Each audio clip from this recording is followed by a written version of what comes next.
morning and welcome to our series, Step Back in Time. We're reading from the book, The Lilac Bush, which was written by George Beard Coffman. And this book covers the period of Waynesboro history from 1758 to 1952. And it is a personal account that George Coffman did share. We haven't gotten nearly finished the book, but we wanted to pull some excerpts, which we did. We'll be switching next week to a different account from somebody else in and around Waynesboro in the past. So I hope you join us again to step back in time each week. The section we're going to read today is part of 20th century. The 20th century had arrived. The accomplishments of the 19th century had been beyond belief. Inventions that made life easier, medical improvements, new types of transportation and communication, which became a part of our daily life. But were we learning anything? We had a terribly cruel civil war. Maybe the new century would be without war. The Civil War passed Waynesboro by, with the exception of the local men who died in the conflict. You can hardly count troops moving through the streets and a few occupying the town for 15 days as having been a part of the war. No, I am wrong. Anyone losing a loved one will not hold this view, and our community lost its share of men. So the war did not pass us by. The year 1900 brought Waynesboro's first directory. It consists of 104 pages and contains 2,798 names, all over 18 years of age. In the case of married couples, only the name of the husband and his occupation is listed. The publisher had a comment. Too many houses have no street numbers. He suggested that no permit to build should be given without the builder obligating himself to number the house. The directory was an addition to our community, which came in handy. The price was 25 cents per copy, and it was on sale at Smith's bookstore. Waynesboro still continues to publish a directory. In the late 1890s, the Waynesboro Water Company built a dam on Rattlesnake Run, just above the old forge. They extended the 6-inch line from the race at the White Mill to the dam and ran an 8-inch line from the dam to Reinhardt's farm, but stopped where the original line goes up from the reservoir. Now we had 14 inches at Reinhardt's farm, but only 6 inches coming into town, which was the reason for our low pressure. The water company ordered a quantity of 8-inch pipe and contracted with Elmer McLaughlin to lay it. This gave us 14 inches of line directly into town. The balancing reservoir continues to keep the pressure steady. The newspaper's headline, January 1st, 1900, The Great Oleomargin Scandal.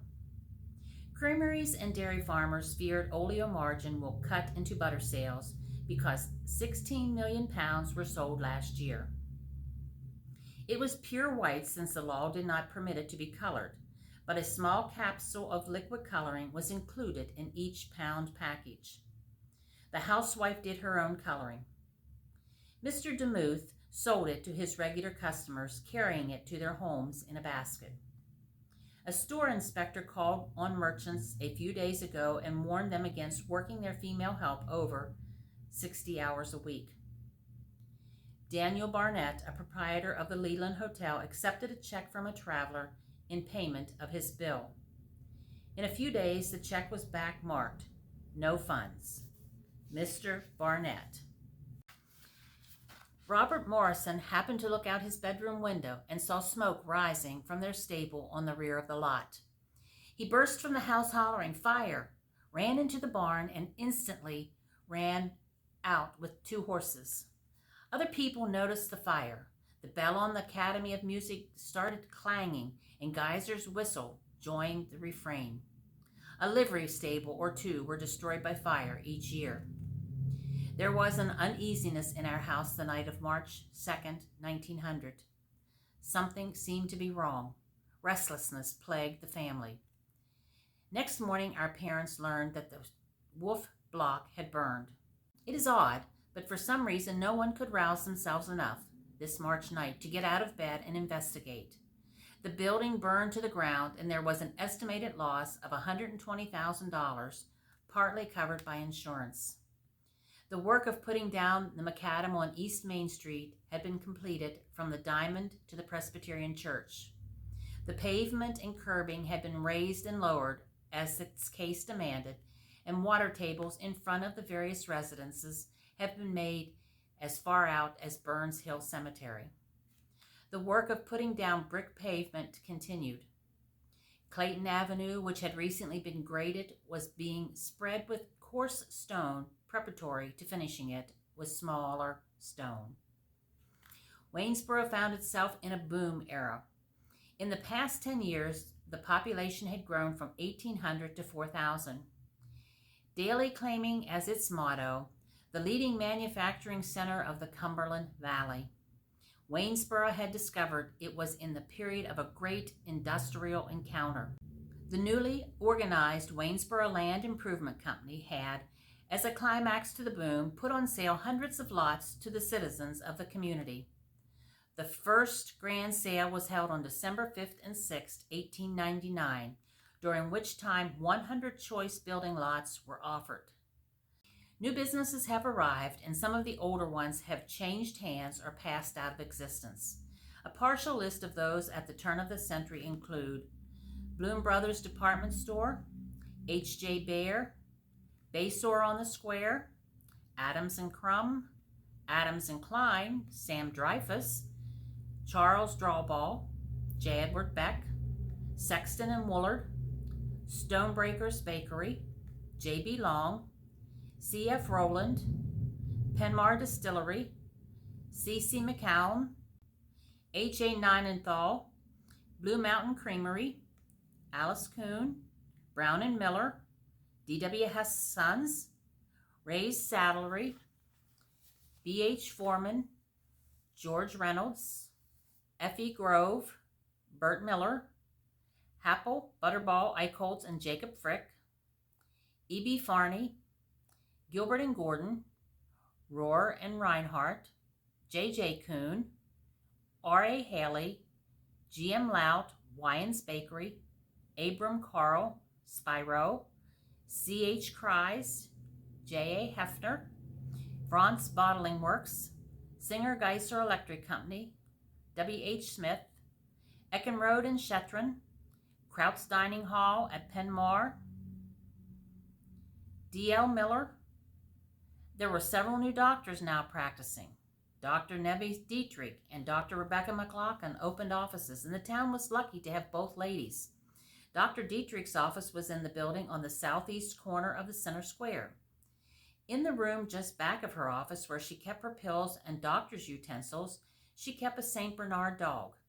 He sat and looked through the screen door. Miss Durbin was Dr. Dietrich's nurse assistant. Also practicing were Dr. A.B. Sollenberger, Dr. P.D. Hoover. Mr. Peter Geiser, inventor of the wheat separator and the clover and rice huller, died March 21, 1901. The manufacture of these machines brought about much of Waynesboro's growth in the latter part of the century just past. Charlie and Fanny had another baby, a boy born March 24, 1901. He was named George Beard, after Fanny's father. I recall when I was about 10, Grandpa Beard asked me my name, and when I said George Beard, he replied, "I wish I had known that." When his will was read, I found that I was the recipient of his gold watch. It was a nice big heavy one with a lid over the face, which snapped open when you pressed on the stem.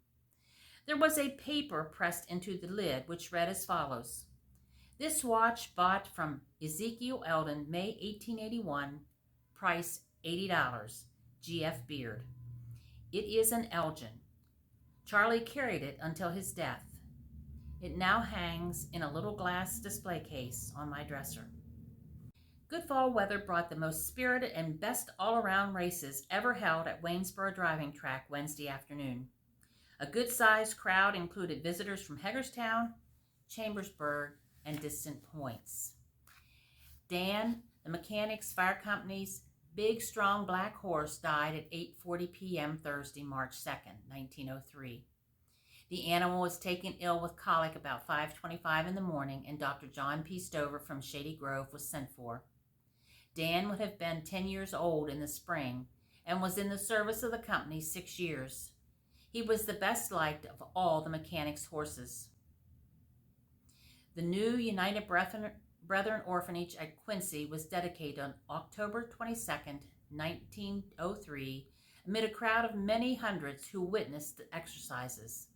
The orphanage covered the vast area of 163 acres. Reverend and Mrs. J.J. Kitzmiller's gift touched off the project initially. November 24th, 1903 was a red-letter day in the history of Waynesboro. The Waynesboro-Penmar trolley made its first trip. Fares were 20 cents a round trip. Between Rouserville and Waynesboro, the fare was 5 cents one way. 2,000 people made the trip on the first day. All the cars to the mountain and those back to town were crowded both in the seats and in the aisles. Even the platforms had no vacant standing room. The first car to make the trip was number 25. The Central, the Werner, and the Leland hotels had horse-drawn buses that transported guests to and from the railroad stations. In addition to the bus driver, there was an attendant riding the front edge of a trailer with his feet on the bus step. The luggage was hauled in the two-wheel trailer. Sometimes the salesman had a number of heavy trunks. The hotels had sample rooms, and here the salesman displayed his wares. He then arranged with his customers to come and make their selections.